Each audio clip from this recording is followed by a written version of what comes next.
Hey guys, what's up? So today we're going to look at the width of a class interval or class size. And basically guys, we're going to look at class intervals, okay? And um, in our last lecture, we looked at frequency with group data. This is what we're looking at. We're looking at the group instead of individual data. All right, guys?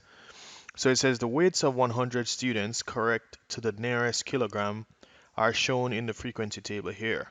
And we have this wonderful looking table here. And then it says class intervals. A class interval is defined as a grouping of statistical data. So that's all it is, guys, a grouping of statistical data. Just like how the group for 35 to 39 is also a group. And it says class intervals enable the data to be represented and interpreted in a much simpler way. From the frequency table shown, the first class is 35 to 39 kilograms, right? So 35 to 39 kilograms, that's the first class. The second class is 40 to 44. The third is 45 to 49. The fourth is 50 to 54, and so on and so forth, right till the last one. And that makes perfect sense, guys. So basically what we're going to be doing in this video, in this lecture, we're going to go through all the different things we need for class intervals, right? For these classes, right? We're going to go through many different things. So the first one we looked at is the class interval, which is the grouping of the statistical data. So now we're going to move on and we're going to look at class limits, right? And we're going to show you which is the upper class limit and the lower class limit. So let's go through that now. All right, guys. So now we're looking at class limits, okay? And the class limit are the n values of a class interval. And you notice we have the definition for the class interval is defined as a grouping of statistical data. This is the grouping, right? Those are the groupings right to the right. And it says here class limits. The class limits are the n values of a class interval. So this is the first value, and this first value is the first lower class limit. This is the second lower class limit, right? And this is the third, 45 is the third lower class limit, right? Awesome.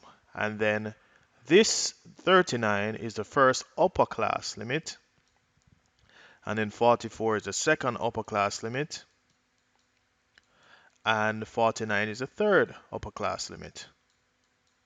All right. So essentially, these are how you identify the upper and lower class limits. And that's what class limits are. And you need class limits to answer certain questions. And we'll soon get to a couple of questions where you may need this information. So this here is the fourth lower class limit. And this 74 here is the 1, 2, 3, 4, 5, 6, 7, 8th upper class limit. You get it, guys? So that's basically what class limits are. So now that we have the definition for class limits, we can move on to class boundaries. All right, guys? All right, guys. So we're moving on now and we're looking at class boundaries. So basically, guys, a class boundary, we have a formula here for a class boundary. The class boundary between two classes is equal to the upper class limit of the lower ranked class plus the lower class limit of the higher ranked class divided by 2. So basically it's the upper class limit of the lower ranked class. In this case it's 39 for the first class. Then the lower class limit of the higher ranked class, which is 40 in this case, divided by 2. Okay? So in that case, that would be the first lower class boundary for the two classes. You understand? For the first interval.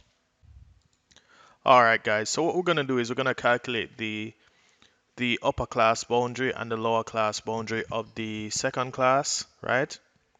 Which is this class in particular. So to find the lower class boundary, the lower class boundary of the second class,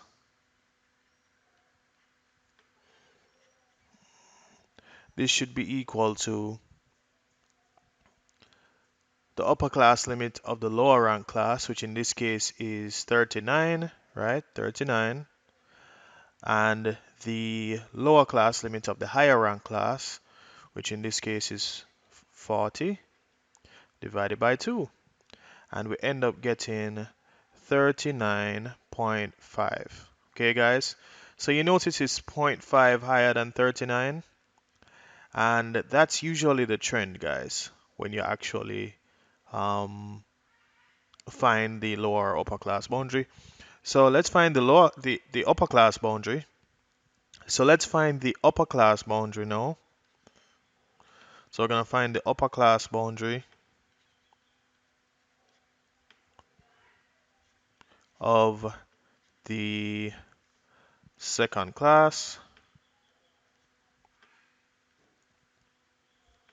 And this is actually equal to, we're gonna use the same situation.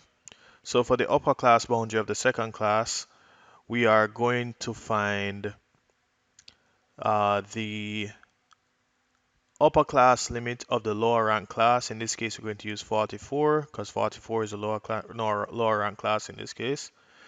So it's 44 plus the lower class limit of the higher rank class, which in this case is 45. And we're going to divide it by 2. So in this case, we're going to get 44.5. And you notice, guys, this is the class we're focusing on. And it's 39.5 and 44.5. So you notice it's basically just 0.5 plus or minus the class. So basically, by the way, guys, we cannot find the upper class and lower class boundary for the first class using the formula. So to estimate it theoretically for the first class, the lower and upper class boundary are actually 34.5 and 39.5, right? And we notice there's a trend. The next one is actually 39.5 and 44.5. So the next one would actually be 44.5 and 49.5.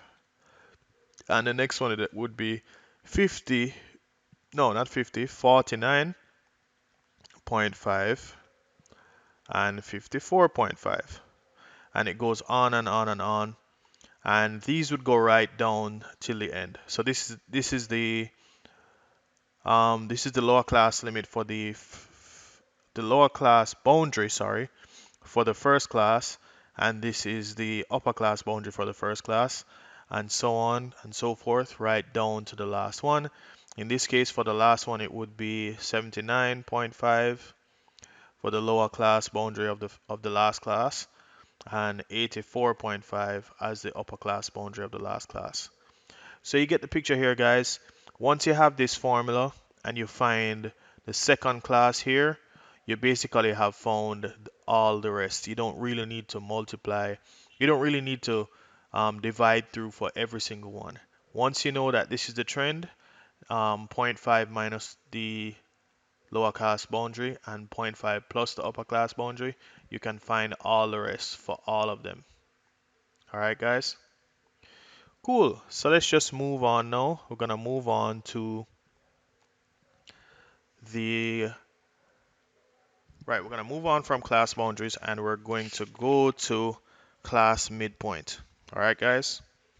That's it. And I'll see you in the next lecture. And remember to do your best and God will do the rest.